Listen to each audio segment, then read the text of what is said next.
conference. Now, Ron will be rejoining the stage promptly following me, and that once Ron's done, that will conclude the conference for this year. What I'm about to cover is going to get knee deep, all right? I have been considering upon this matter for 9 months that if I was going to sell someone the end days in a crash course, as if I was giving a college lecture in 1 hour, what would I sell you? And by the way, this is free. I'm selling it to the mind. The presentation, I broke it down in 4 parts. If people didn't get the memo, this is the last days. I'll bet the farm on it, okay? The beginning of sorrows, the mark of the beast, the man of sin, and the 7 trumpets of Revelation. This is what we're going to cover this afternoon. And these are important because they all flow into each other. Another thing I want to share with you is this now.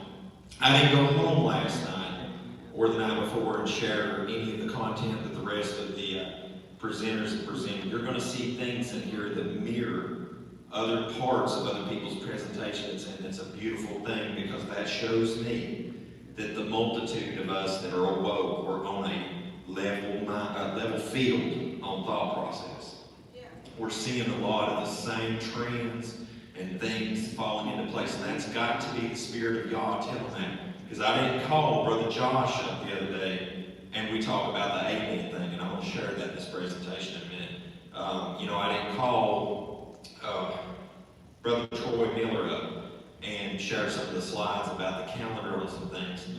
We didn't do that. So I'm going to begin.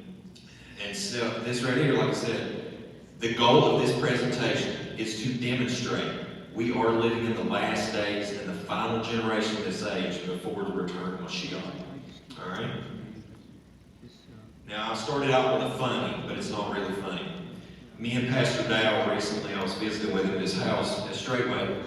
We had a long conversation on the porch, and we were talking about, is people really awake now because of Corona? And I said, Elder, I just don't believe it. I said, because I'll tell you why. I've coined this, I gotta get this trademark. It's called the toilet paper effect. Now, if you've seen the lady going to Costco, I believe it was, I couldn't find a picture, it's gone on Facebook. Or I wish I'd looked on people at Walmart or something. But anyway, the lady had bought like all the toilet paper that she could get in the buggy. I mean, it's Mount Gold, folks. And then right as soon as things started to settle out, she was right there to return. Now, I pitched this to you that when the 7 trumpets start, that's exactly how most of the world is going to act too. It's going to be a third of the stars fall out of the heavens. And then the next week, hey man, did y'all catch the Falcons on the, oh man, Atlanta beat, that's how it's going to be. And so that, they've done this artwork funny on it and said, did anyone bring any food? And that's the thing, it's like the media induced that too. In our world today, we are being force-fed in the school systems, on the news, in political, even in church, follows movies, stuff like that. The thing about it is a lot of post-apocalyptic movies, a lot of them are set right now in our timeline. Like Mad Max was 2021, did anybody know that? A lot of the post-apocalyptic films that have been produced in recent years, timelines set for right now. Keep in mind that Agenda 2030, just like Ron shared earlier today, they are putting everything in full steam ahead over this decade, folks. We are living in extremely exciting times. So, just a quick review of the last 8 months in case anybody was in hibernation during 2020. We had the brush fires in Australia and other places in the world. This is current to the 10th day of the pagan month of August of 2020. All these volcanoes that you see red are burning right now. And all the yellow ones are pretty much cooking up, getting ready to go. We also seen pedo wood, also aka known as Hollywood. And anybody that knows studies about Hollywood, that's actually a magic wood stick that was used in ancient druids and stuff like that. And of course the Epstein Island thing, the missing children thing. We see how many elites, this goes right back to Baphomet, all the pedophilia, the satanic occult rituals. We've seen our cities burn, not only here, but other places in the world. We've seen the rise of what I would call the Third Reich, Nazi Germany, with Antifa and all this other madness. I'm just waiting for somebody to throw up a sick hail on the side of the highway. We've seen Beirut blow up the other day. It looked like a miniature Hiroshima and Nagasaki. And not to mention, if you do a little more research on that, I found it interesting that in Lebanon, United Arab Emirates, China, Iraq, France, and England, following this, it was Russia. It spells Lucifer. If you put all the cities, or all the countries together, it actually spells out Lucifer if you start the first letter of all these places where all that went on the other day. Just weird, but I just want to share this for what it's worth. And of course, we have Roman 19, lest we all die, a 99-point-something% recovery rate currently. But let us all wear a mask. And alone together, hashtag alone together. It's a powerful, powerful thing when you think about it, because it's a play on words. We're further apart today than we've ever been in fellowship ever before.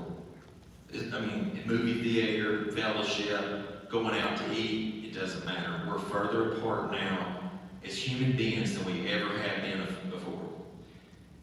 That is not by accident, ladies and gentlemen, that's by design, because we are having the opportunity to be more awake now than ever before. And not to mention, these things are coming out, things that we've been asking questions about for a long time. Sorry, let me back up. Now, people ask, when is all this going to start? You know, and how do we know? Like, where's the hash mark off that says this is when the stuff hits the fan? Can you tell me that?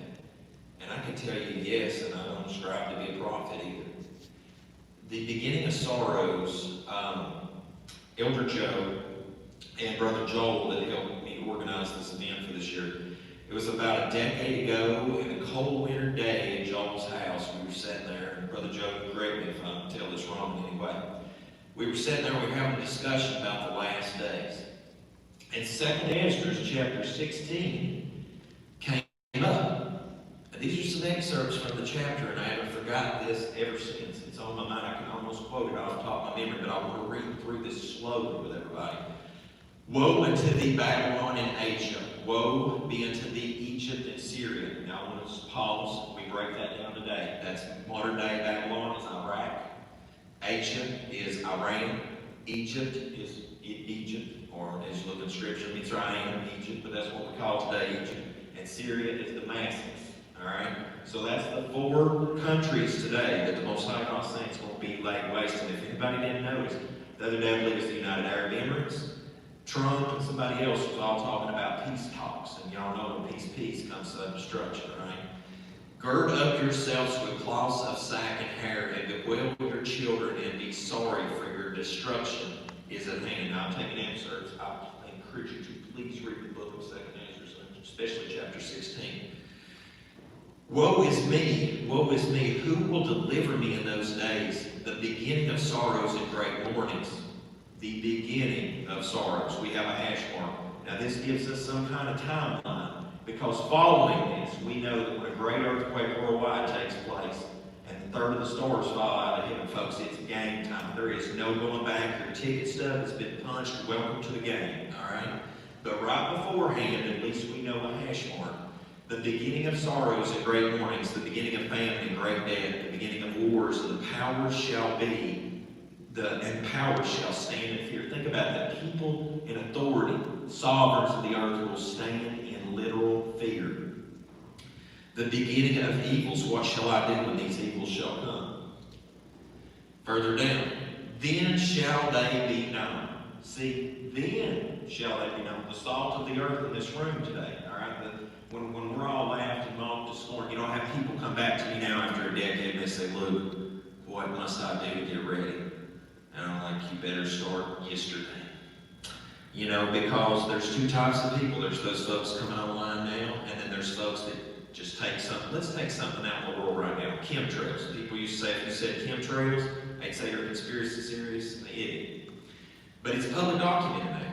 And you go back to them same people, and they won't say that you're a conspiracy theorist anymore. They'll just be like, well, it is what it is. And when the mark of the beast comes, it'll be, it is what it is. Okay?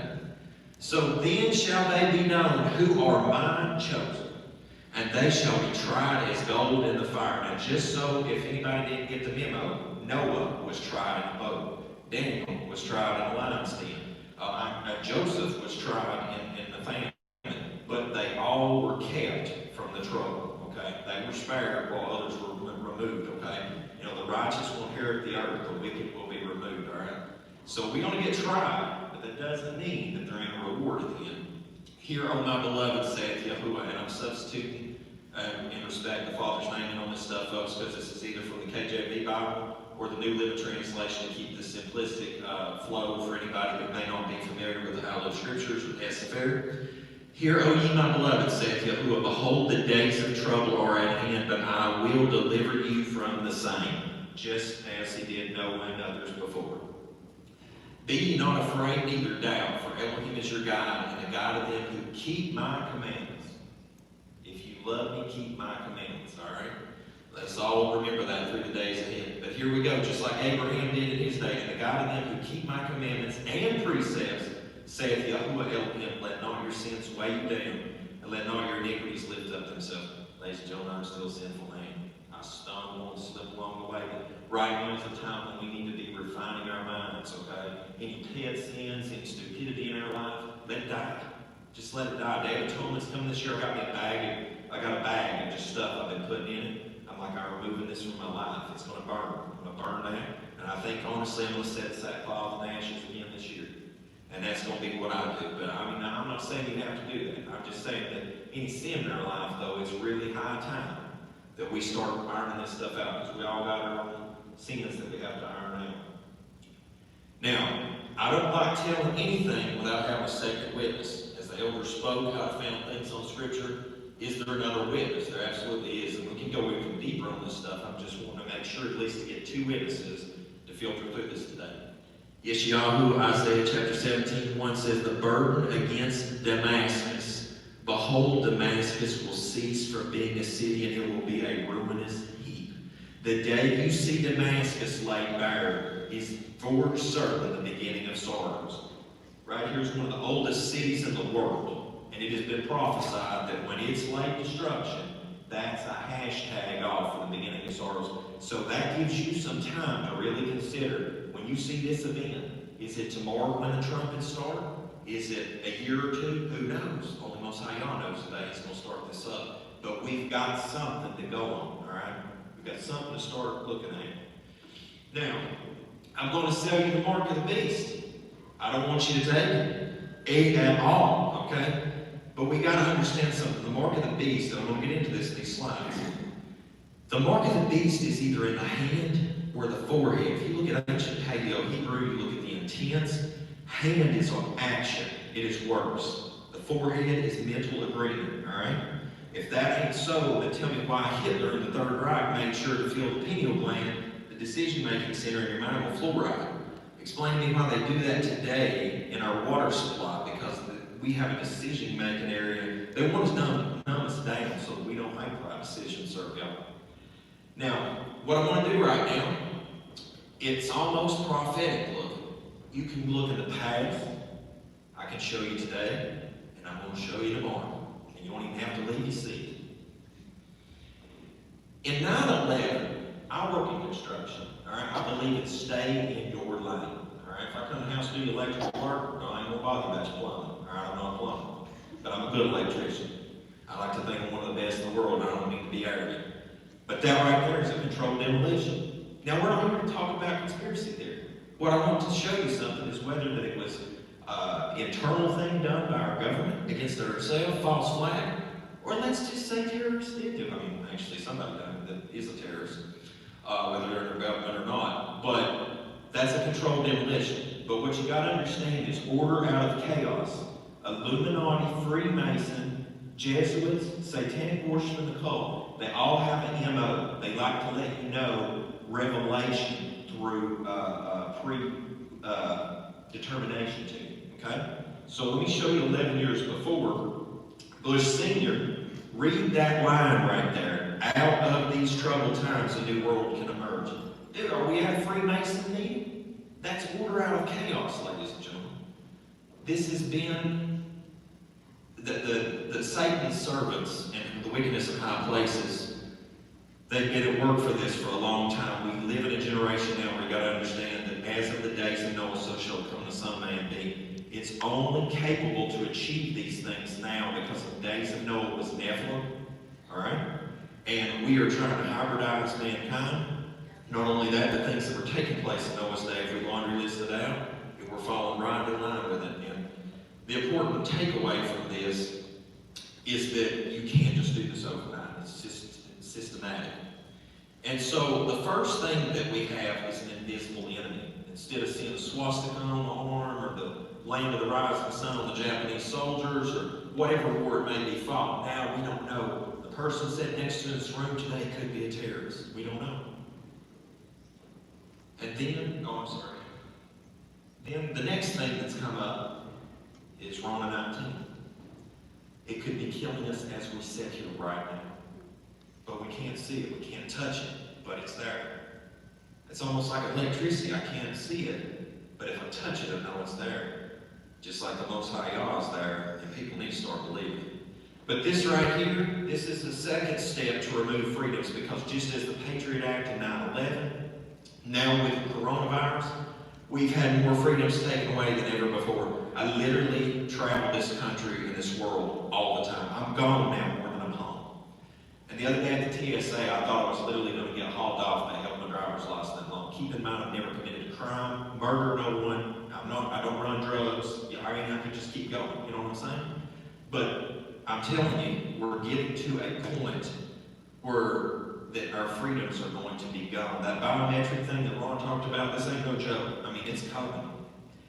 Change one word in that right there. No mask, no entry. No mark, no entry. This is conditioning of the mind. This is step 2. We are at step 2 right now. And what I'm about to present to you is, as you see the other day, Brother Josh Key presented the creation. And he presented the importance of understanding flat earth, because if we understand the world in which we live, when we see that garbage, we know that it's a lie. Now, I don't care if a UFO landed right out there in the front yard today. I'm going to tell you, it's going to be one of two things about it. It's a false flag, or demons will walk out. All right? These are not here to help us. Aleister Crowley, all right? Whoever doesn't know who Aleister Crowley is, okay, one of the most wicked occultists that there ever was, said that when he's seen an actual demon materialize, when you see the sketch, I didn't put it in the slide, and I apologize, but it looks literally just like this right here. The only time a demon ever materialized to him, he was a master occultist, okay? Now, I want to go just a little bit deeper to sell you my case. CE4 Research Group, if you want to get this book, all right, I've got you the info right there. They've done these case studies, and hundreds and hundreds and hundreds of studies, and they found that any time people had a visitation from another world, or these beings from another world, that they were actually interdimensional beings, and that if you cried out to Mashiach, the situation instantly stopped. Hence that it was demonic. They found this completely across the board, that this was the one thing that changed the whole dynamic with the whole believing and aliens thing.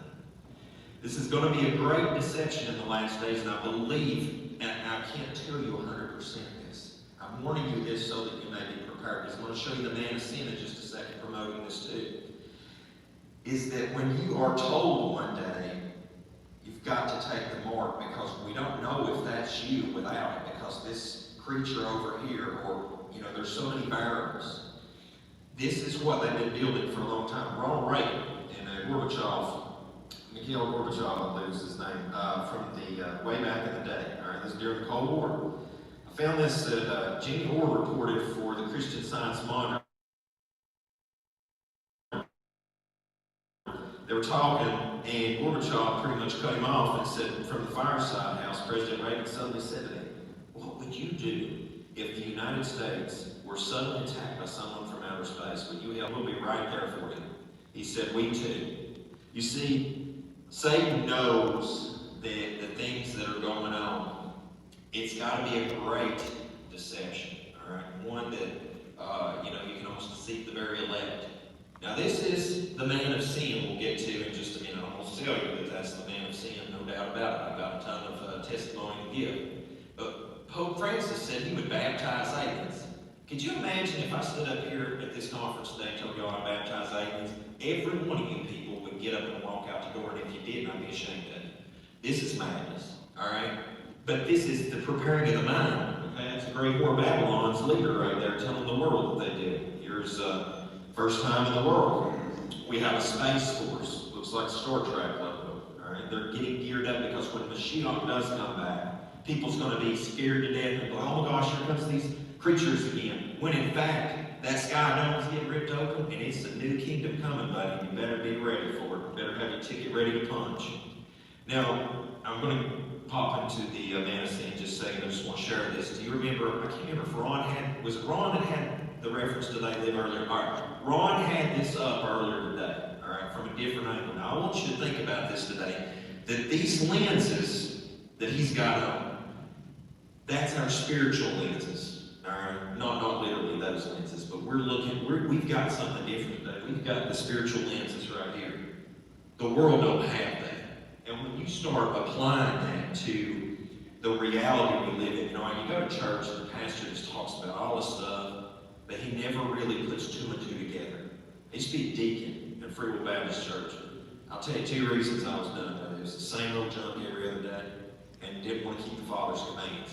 We got to get real, folks. This is right here in your face every day when you walk out the door. And our world's geared to keep us as far away from the Father as possible. There's so much happening at such a radical pace that it's hard to even keep up with the madness anymore. And that's why we've got to stay rooted in the Word. But if we take those spiritual lenses, when we start seeing the third step in this thing, the setting mark of the beast system, think about it. 9/11 happened, and 10 years later, what happened? Now it's Roma. The 2030 agenda, all right? You done seen that Ron pointed that out, that it'd be like 2025, that this will be fully in place. That goes right in line for step 3 to take place. Now, I've done a presentation on my YouTube channel, if you want to check this out, that this is, in the media today, Foot Locker literally had almost all the 7 trumpets of Revelation in their Foot Locker ad recently. Now, I say this because it's normalized now. This is very normalized. They want you to feel normal about it. When I watched this, was the live stream, okay, of the SpaceX launch. There was a rat on the rocket. It's made headlines around the world. All right, I think honestly though, I feel like I'm lying to y'all because I swear it's impossible. I've watched it again and again, and that little dude, he's just getting on it. But hey, I mean, I wish I could go up like 70,000 miles in space and not need a helmet, right? But nevertheless, we're being deceived by the powers that be. Now, we've been warned about this. Mashiach said, for false messiahs and false prophets will rise and show great signs and wonders to deceive, if possible, even the elect. I'm going to tell you, I'm to the point right now where if an angel from heaven come down and stood right in front of me and said, look, this is how it's going to be. I'd be like, number one, I'm going to need a quote from you that the Most High God is sovereign over all creation. Mashiach is sovereign. And then I might still have a bill to list 100 different things before I even listen to a word he had to say. Now that's how numbed my mind is nowadays, because I want to not be deceived in anything. All right? When Messiah parts them clouds, buddy, I know it's game over, and that's all right. I'll be ready for that. I'll be prostrate on the ground praising. Now, just a reminder of this, like I said, right now, it's no mass, no service. One day, it's no more, no sale. This is a conditioning process. Revelation 13 speaks of this stuff coming. It could be a microchip. It could be put into us, the smart blood. There's a lot of different ways they're trying to put this in. You've seen how Ron also presented some options out there that they're looking at. One thing about it is, like I said, if you look at the hand in Scripture, it is always a precursor for action. Okay?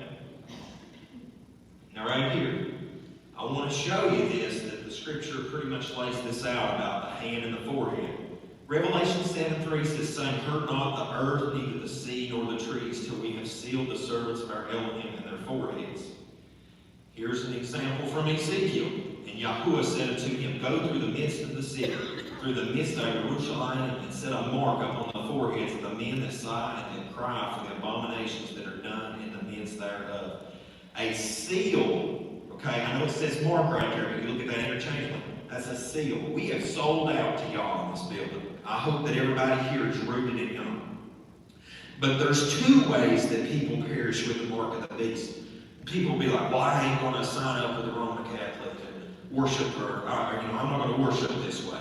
I'm not going to do as they say. I'm not going to do this calendar or do this or blah, blah, blah. But man, my baby's got to have milk. I got to go to the store and get something. Beep. And just like that, it's game over for them. There's no going back. Some people may be like, you know what, I ain't taking that mark. But I'm going to worship this way, and that's just how it's going to be. And I know it's contrary to Scripture, but I'm sorry, look, that's just how I'm going to do it. Just like that, it's game over. There's no going back from this stuff. Now, there's going to be somebody's central core. One thing I will appreciate from the Seventh-day Adventist Church, from leaving them, and for people who don't know me, I used to be a deacon at Free Will Baptist Church. I left there, went to Seventh-day Adventist Church, and from there on, I come to the way. That's how I like to refer to it, many of us others do. There's a central figure in this final event. There's going to be somebody at the front. Everybody's like, well, I'm waiting for the Antichrist to come. I'm waiting for the Antichrist to come. John talks about that there's many Antichrists. We're looking for a man of sin. Forget the Antichrist. People don't even want to serve God. I mean, it is Antichrist. I need to get like an Antichrist label maker. Like, I mean, we're looking for the man of sin. All right? Scripts give plenty of examples. You know, I read blueprints all the time for building something. All right, so let's look at all these blueprints for who this person is. Because if I have many examples and I can pinpoint to the same person, but if I go down through and I'm like, well, 4 out of these works for this person, but only 3 for this person, but I go over here and it's a line upon line, precept on precept, we got a winner. So you, the jury, today, I would like to, as a prosecution, as Brother Troy Miller done, I'd like to present to you some evidence as well. Revelation 17, 4 and 5, the Hazon, the vision that John got here. The woman, this man has a place where he comes from too. All right? I got a home I go to. So if I'm going to go looking for somebody trouble, they got to go somewhere at the end of the day, right? Well, here's his resting place, the Roman Catholic Church. The woman, meaning harlot church, was arrayed in purple and scarlet, and adorned with gold and precious stones and pearls, having in her hand a golden cup, full of abomination and filthiness of her fornication.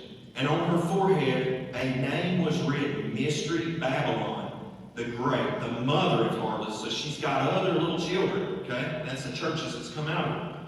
And harlots and of the abominations of the earth. Please keep in mind there's sin, and there's different types of sin, and abomination is some of the worst, okay?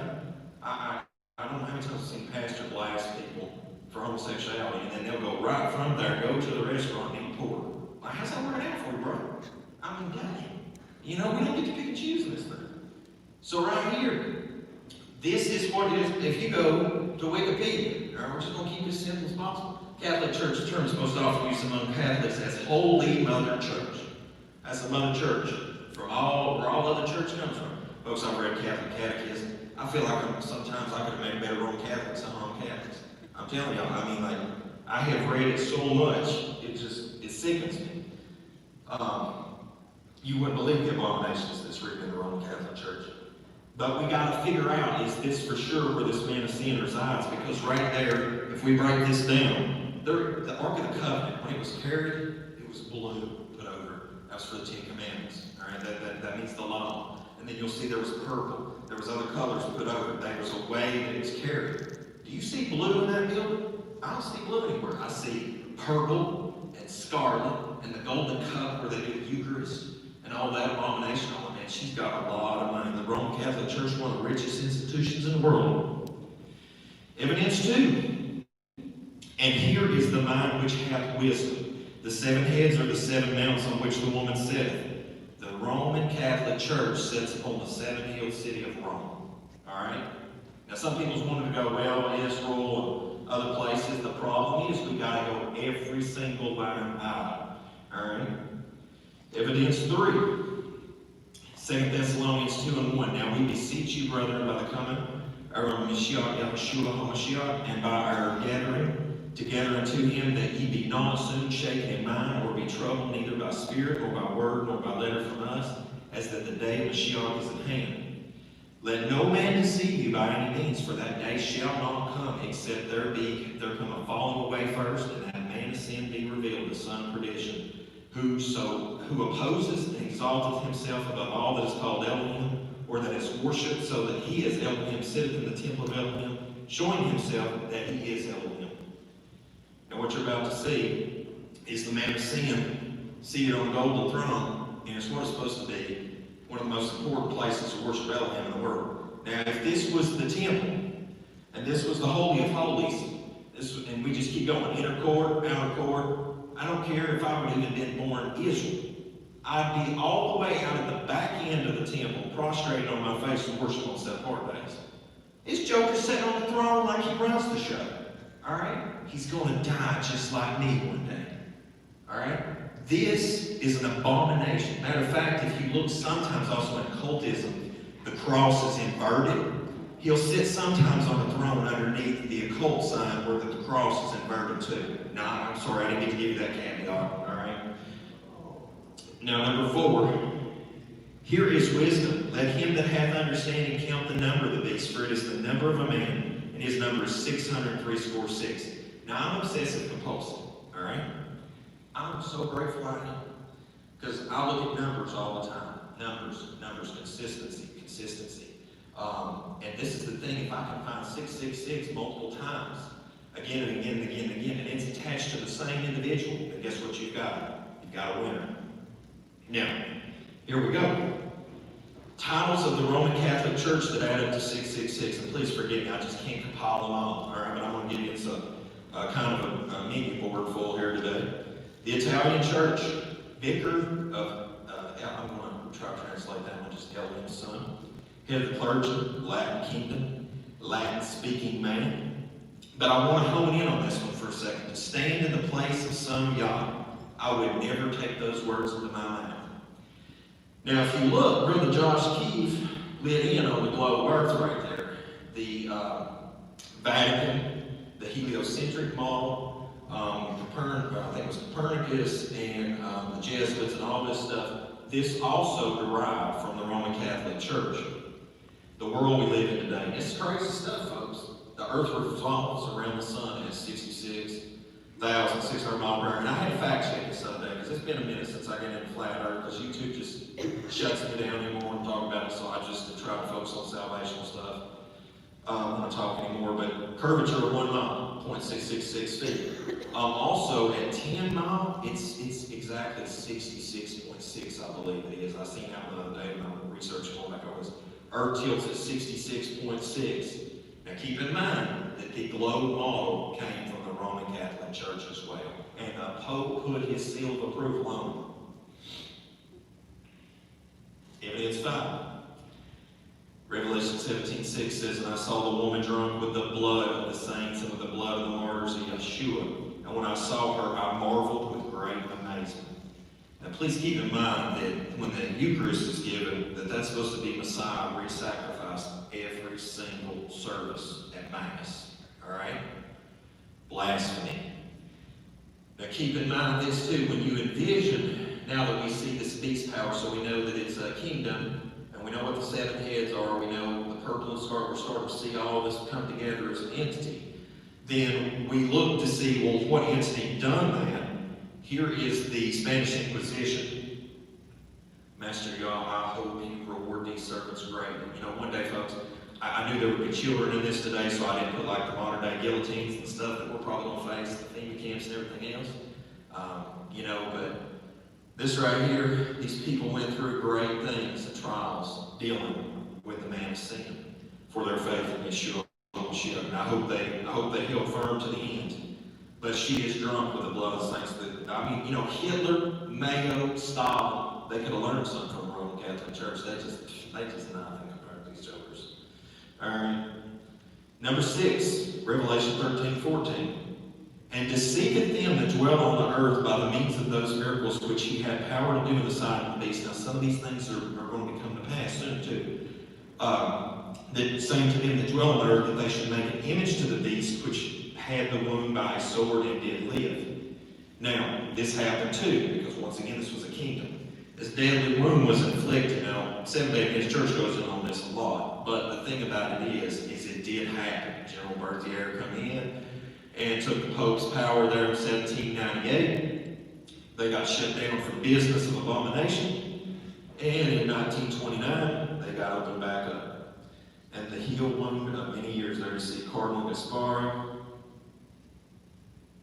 And here was the Lateran Treaty signed in 1929, giving them a kingdom back. And this point in time, the Pope was no longer just a Pope, he was a sovereign. So now we start counting kings. Okay? Evidence 7. And there are 7 kings. Now this is important because Johanna was taken to a special place in time in history, okay? 5 are fallen, and when he is, and the other is not yet coming. When he cometh, he must continue a short space, and the beast that was not, even he is the 8th, and is of the 7, and goeth into perdition. Now people say, well, these are kingdoms, Luke. There's a lot of different things on that, but this is what is important to understand. Never has there been 2 popes, okay? Never has there been 2 popes. They are still alive. The one that has not yet come, and the one that comes will continue a short space at the end, okay? Both of those are still alive. One's 90, one's 90 something. The other one's, they're very, very old, okay?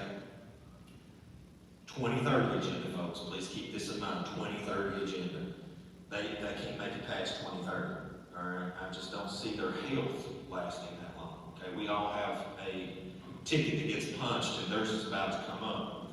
So if this timeline is accurate, then we're living in the very last days before Mashiach comes back, because we're in the time of these last kings, because these men have sinned, okay? That current man has sinned. That's the 8th and last king, because these are now sovereigns. All the kings before them weren't sovereigns, okay? They ruled over the sovereigns of the earth. They'd send a papal bull to a king and be like, dude, you're excommunicated from heaven. You're going to burn in hell forever. And that king seated on the throne would be like, oh man, we got to do something, because I can't lose my faith. I can't lose my salvation. But now they were actually sovereigns. Now they're actually sovereigns. All right? Evidence 8. Now this is the New Living Translation. I went to this because people want to say times of so many different things. And I want people to look at this and just regular transliterated English in the most common terms to see that literally it talks about the appointed feast. It says, he will defy the Most High and oppress the set apart with the holy people of the Most High. He will try to change their sacred festivals and laws. So this entity had to try to double tap and do them both, okay? Right here. And they will be placed under his control for a time, times, and a half time. Now, Troy went in on this the other day. There's been many calendars through the ages. This is a Festes, Antiochus, Metalorus calendar. It was an 8-day lunisolar, pagan, Roman calendar with an 8-day work week. We move forward. Stick calendar. This was where it's a T-day, the pagan deity. I don't like to say pagan days and weeks, folks, so please just bear with me. It's a T-day. Used to be the first day of the week, then it got moved to Issue-in Day got moved to the first day of the week because it was a prominent day of worship. Sun worshippers got more prevalent. Here's a little bit better screen grab so we can see all the pagan deities. On the stick calendar, this was found in the baths of Titus and Rome. If you travel the world, hey, all you gotta do is just walk up in a museum and look at these things. I ain't just putting this together. That's still available to see today. Festes Antiochus is multiple pieces of it's in a catalog and saved in a museum today, just like Indiana Jones style. Right here. This is important to understand that 2011, the SDA Church had to start doing Issue-in Days of worship because of time change in the Pacific, moving business in American Samoa over to do more business with China and the land of the East. So what happened was a day got shifted in time. We've seen this, multiple times through history. The stick calendar, when it got shifted, a day in time was moved. Right here. This is modern times, folks. The SDA church over there in Samoa worships on SUN Day. So now I'm a lunar Sabbath keeper, but I'm going to tell you something. I'm an SAT Day worshiper, and I live up in Samoa. Now they're going to church on SUN Day. Am I going to go back to church? This is madness and confusion. But when you look up at the time clock in the sky, you don't have to worry about this stuff. All right? You don't have to look at a man-made calendar alone. Here we go. 10 days was lost in time because the self-exalted ones decided that they had lost track of their count on their calendar. So yet it had to be edited again from the Julian to Gregorian. This was made a statement in the Catholic Church. You got to understand something. Just like the SDA Church signed an accord with the Roman Church recently, and I put a YouTube video about that, and it is factual true. And people just got all over their fields, and I just don't care about the fields no more. If you've got the truth, tell it to me. I want to get cut, and I want to get my life in order. These people need to figure this out too. The Catholic Church literally says that SUN Day is their mark of authority, but it goes much deeper than that. The whole calendar is their mark of authority. Alright? So much deeper than that. That's why I tell my brothers and sisters to keep lunar Sabbath, SAT Day, or SUN Day. I love it, and I'm not worried about it at all. Matter of fact, you go to Sabbath on SAT Day next week, still love it. You go to church on SUN Day next week, still love it. If you lunar Sabbath, and you see it's Sabbath next week, still love it. You know why? Because we all going to get that come to Mashiach meeting soon, when this world calendar gets put out here. I'm going to jump down and show you all this. It's real simple.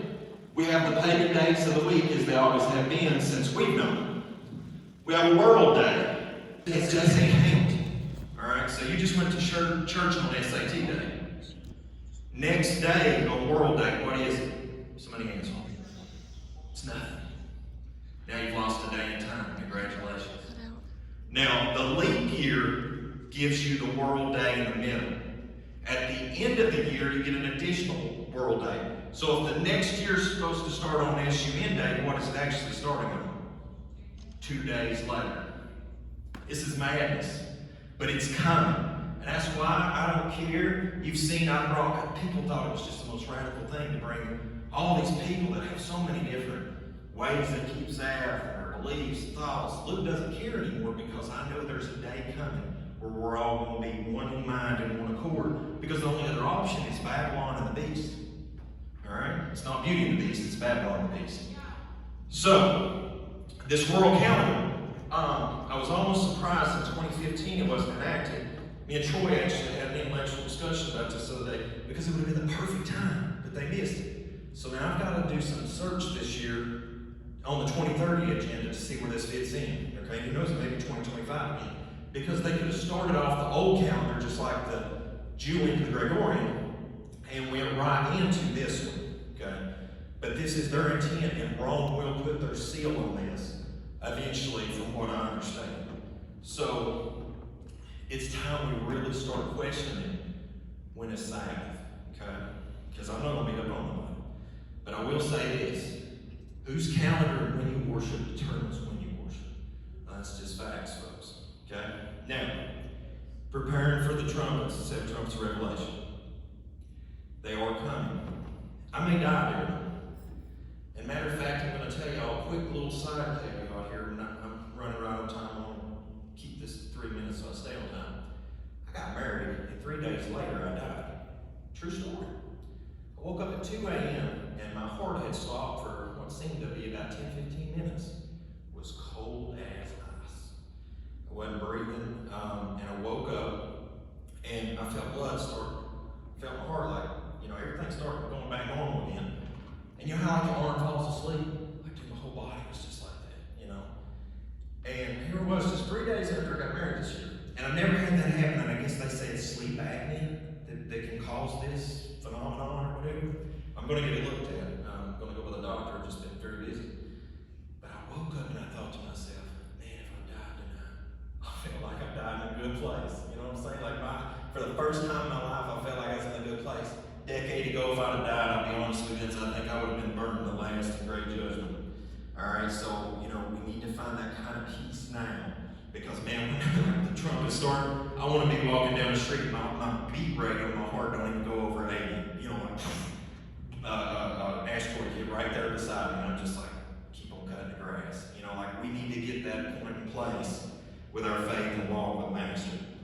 Now, as a prepper, and it's, plus I do this as construction for people all the time anymore, I try to keep this in mind when I do construction for people, especially those in little faith, just like I modeled it for my family's farm over the years. It's because, as a farmer, a third of the green grass is going to get burned up, all right? Now, I want just to keep this in mind as we look at prepping in a second for the trumpets.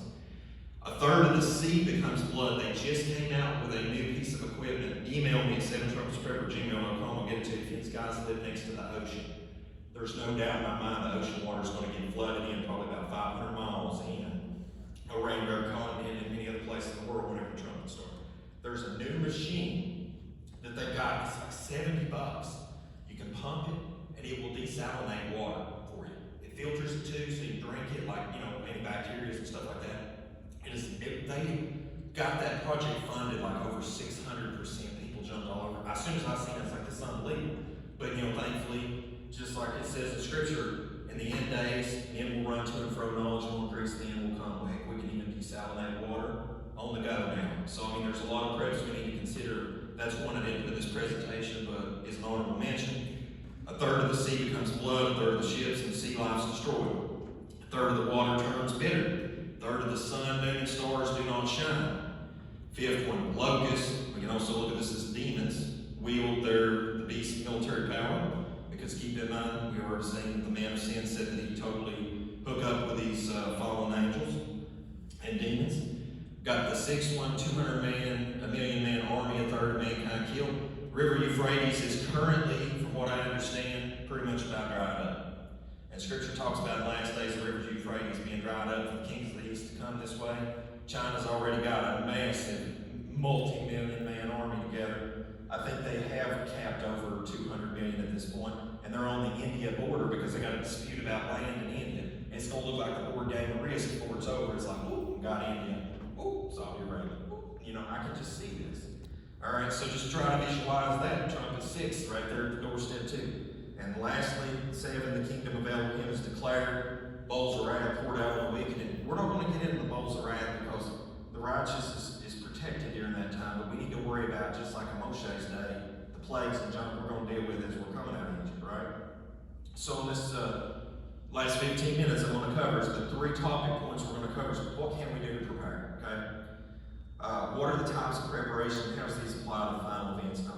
Elder Pastor Dow spoke with us earlier today about the importance of food and so many other preps, and he's dead on with it. We just need to prioritize this stuff as much as possible. But we got to start right here. Is some of us are spiritually more ready than others. Some of us are more physically prepared than others, and this is why community, like he talked about, is so imperative. It's more imperative now than ever. I'm to the point in a couple years because of situations in the past. I just want to make sure that it's right because in 2 years I'm going to make sure to change my life insurance policy so in case I do die, I want 2 people on my list get something whenever I die so that at least they can do something for their families and for the rest of the assembly. What are the types of preparation? We're going to get food, water, shelter, sanitation, power. Honorable mentions, just like my peacemaker and my Bible bag back there, we all should go strapped so we don't get clapped. All right? Now, how does it apply to the final events? Now, you got to imagine all this now. This is going to go down. It's not a question of if, it's a question of when. And the when is probably sooner than the latter. Greenland comes out on the 20th of this month. I always keep an eye on Hollywood and Hollyweird, I guess I should say now because of the pedophile situation. This Greenland film, it's very interesting because it's the beginning of the Trumpets, okay? And out of all the movies that could have come out during Rome, this one slipped right through the crack. It's the one of the few films that actually made it out. And I was like, are y'all trying to tell us something? Y'all in the know? Because I keep in mind the Vatican also owns Lucifer in Arizona. And that's the binocular telescope that they use to search for other live planets and all that stuff. So I'm sure that they're trying to keep an eye for the trumpet star too. This is what the scripts say. Woe to you who are longing for the day of Yahuwah. What does the day of Yahuwah mean to you? It is darkness and not light. As when a man flees from a lion, and a bear shall meet him or enter in his house. Rested his hand on the wall, and a serpent shall bite him. Is not the day of Yahuwah darkness and not light? It is not very dark with no brightness in it. Now, so the first thing we're going to see is a third of the stars fall out of heaven. And I'm going to be the mainstream media for a minute. I'm going to be the bad guy for a minute. I'm going to try to sell y'all the news ahead of time. Okay? Here's what's going to happen. A third of the stars are going to fall out of heaven. Australia's going to be lit up. West Coast's going to be lit up. All these places just going to be lit up all over the world. And they're going to be like, well, it was a passing asteroid shower, blah, blah, blah, blah, blah. About 2 weeks later, lady's going to be back at Costco, dropping off a toilet paper. Time goes on. Now, I want you to understand that I'm not 100% behind this one. I'm still torn on this. I don't know if it's going to be this one, okay? I'm sorry. Or, yeah. So, let me run the two scenarios. This is possibly one of the two scenarios. It says that the mountain, all right, this mountain, now that John could have possibly seen an asteroid, but the more I've come to the knowledge of the flat earth, I'm leaning on the second one, where the people talk about the Canary Islands. So, you see this asteroid hit, just like the movie Greenland's coming out, there's this massive tidal wave coming in. I'm starting to believe this is going to be more of it. With all the volcanoes coming online, I can just see a massive mountain, all right, come up, explode in the middle of the Atlantic, flood inland, all right? And the reason I feel like that it's going to be in the Atlantic, that we're going to see Trumpet 2 take place, third of the shipping industry is in the Atlantic, okay? Now, it could be in the Pacific, but the problem is, Fukushima, all this other nonsense, if I was the Most High, I'd be like, you know what, man's trashed it up enough, I'll take care of the Atlantic for him. Now, the next thing we're going to see, I'm sorry, I think I messed up there. Yeah, I didn't have that slide for it. So the next thing, you see, don't pay attention to slide on the thing for a second, we see wormwood and the bitterness of the water and stuff. Now, same thing. Probably going to happen to the Great Lakes, other places where there's a third of the freshwater reserves of the world, and then the media is going to downplay it as some nonsense. The one that I think where it's going to be that power curve, and where that just like in the days in Egypt, that it stopped affecting everybody and only the Egyptians, I think this is going to be that transitory time for those of us in faith, because Master Yah's clock, I think, is going to be divinely reset during this time. Now, I can't show you chapter 1 and verse 1. I'm just telling you my opinion right now. I want to reaffirm that this is an opinion. Because in the days of Hezekiah, when he was going to die, the prophet come to him and said, man, you're going to die. And then he prayed, he turned on his side, and he said, please, I'm just summarizing, don't let me die. Next thing you know, the prophet comes back shortly thereafter. Hey, just so you know, you're not going to die. He's like, well, I don't believe you. And then he's like, you want the sun dial to go forward or back? And he's like, we'll make it go back, because it's a small thing for it to go forward. So there's a slight shift, okay? And Elder Troy Miller didn't get into this, and I'm not going to get into it today, but, you find in Scripture one account, people's like, oh, the 13th month ain't right, that's not right. But you can actually find the account of it given in Scripture, where the prophet laid on his side for the sins of Israel, then back on the other side, for the sins of Judah, you add it up, it's a 13-month situation. But the thing I want to point out is at this point in time, I think for those of us that keep the Father's calendar, it's going to be very crystal clear to be able to keep this. I don't think there's going to be any issues. Matter of fact, if a third of the lights in the sky go dim, I would almost think the two larger lights in the heaven would actually shine bright. Okay? Because if I go in the house, turn the lights on, and I turn the LED lights on, it kind of takes away from the larger lights. But if I dim down some of the other lights, it's going to be a lot easier to see those, okay? All right, here we go. We've got water's turning to blood. We're going to have a lot of crazy stuff going on and contaminated, especially with the water. So this, like I said, that honorable mention with the salt desalination machine, I don't have it with me at the moment, but if you will email me, the number 7, the trumpetsprepper@gmail.com, I'll get it for you. Now, I've used a lot of these products over the years. I've drank water from that Survival Steel. Lynn Maynard designed this. It's an outstanding device to use. You just put water in, boil it. I know it almost looks like a moonshine machine, but it works. Sawyer, 100,000 gallon guarantee least what they give nowadays. Live straw is great on the go. I keep it in my go bag that is like fly allowed. And I tell y'all what, if y'all get with me after this conference, I'll even tell you some protection that you can take with you. I fly with it all the time. And the TSA people, they just miss it every time I walk through it. I'm like, sorry. And they never catch it. I've been on cruise ship with it. I've been on flights with it. It's funny, man. I've gone around the world with that thing. They took it from me yet, but it took my little mini box cutter. Hey, this little tiny mini box cutter. It took it. I forgot to take it off the keychain. Anyway, you can take that on. I'm sure it's TSA approved. I've made it through mine so many times. This right here is an NBC water filter, okay? And the big thing about this is now, when it gets to the nitty gritty, really nasty, radiological, biological kind of stuff, it's designed for that, but it's for a very minimal amount. It's like 20 gallons, okay?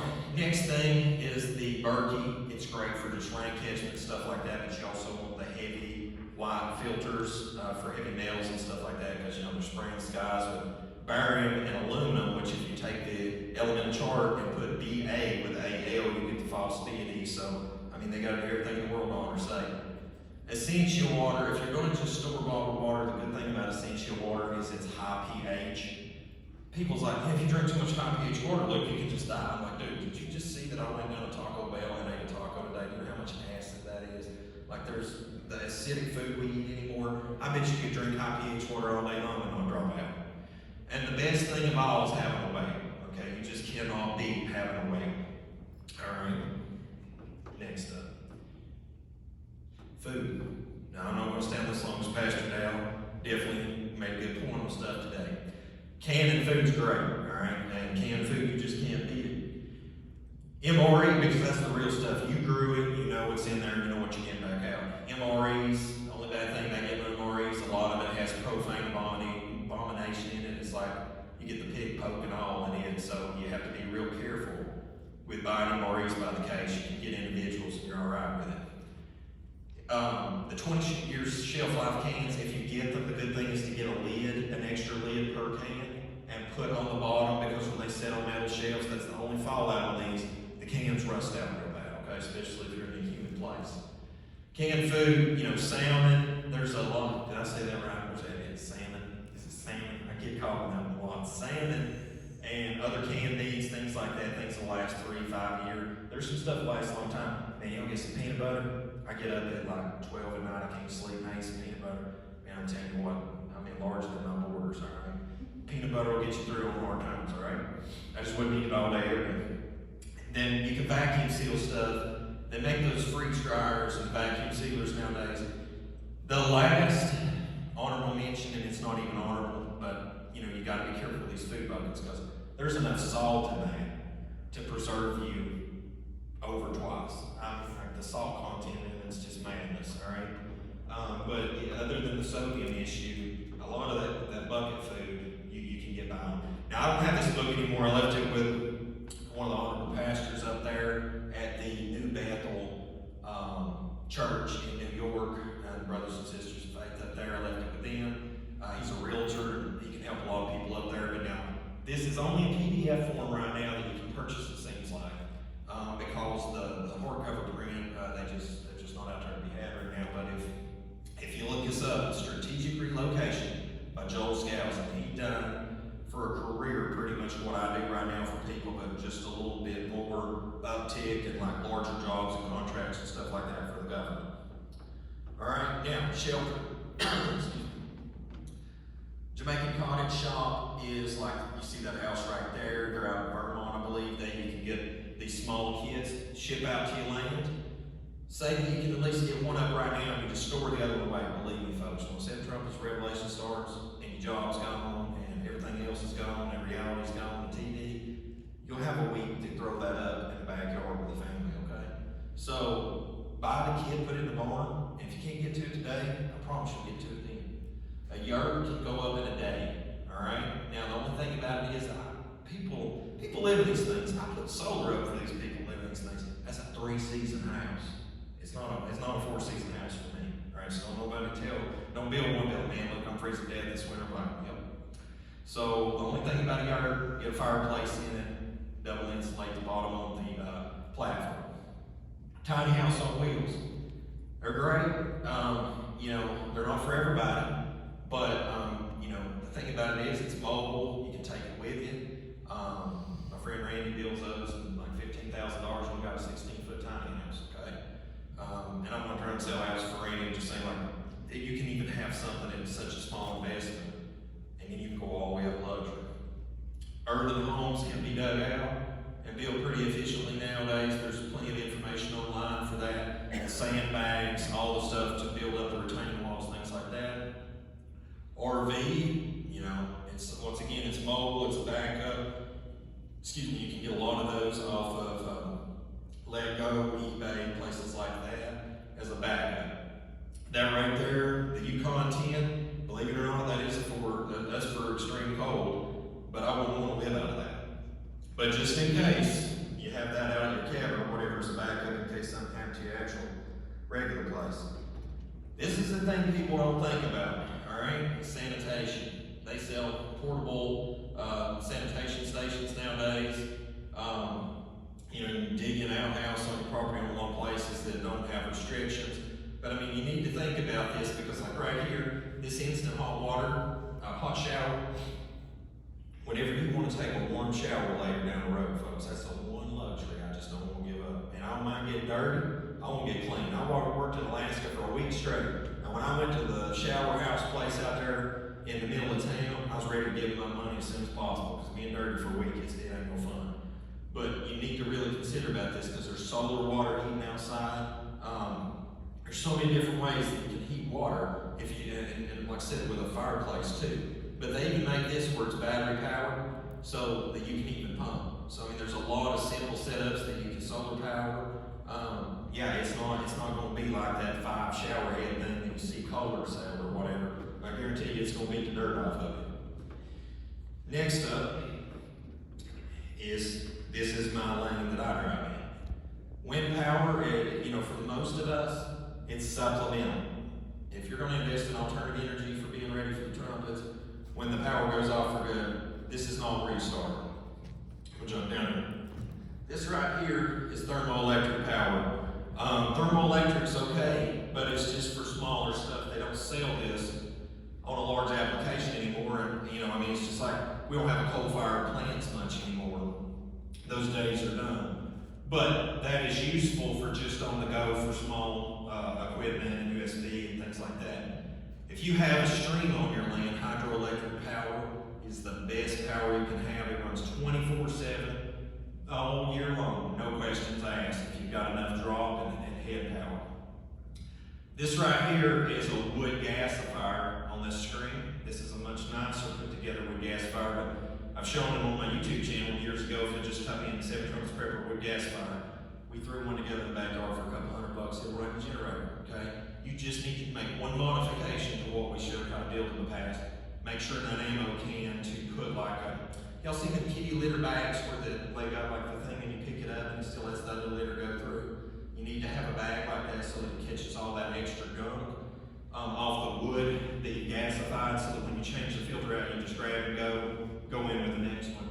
And lastly, Lyndon's woke me up. I'm not going to say solar no more because now I know the truth about that, where that comes from, is I'm going to say alternative energy with photovoltaic panels.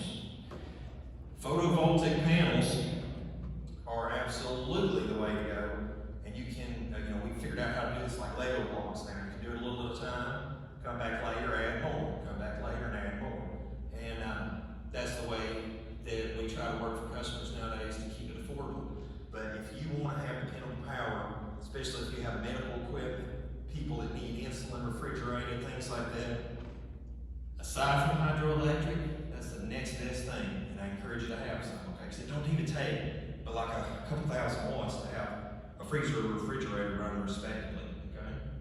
And if you ever want to do off-grid stuff, you can hit me up at offgridcontracting.com. I can help you with all that stuff planning. But the question that needs to be asked is, are you ready? This conference 9 months ago, I spoke with Brother Joel, and he told me years ago, whenever we were coming up here to pay the tab for this place, that he had thought about having a conference and calling it Restoring the Foundations. And I believe that the only reason that didn't come to fruition then was because now's the time that the conversation needs to be had. I believe that's the only reason that got held up. And I'm so glad my brother was able to help me with this, and my wife, because without them I wouldn't have got it done. We are living in the last days.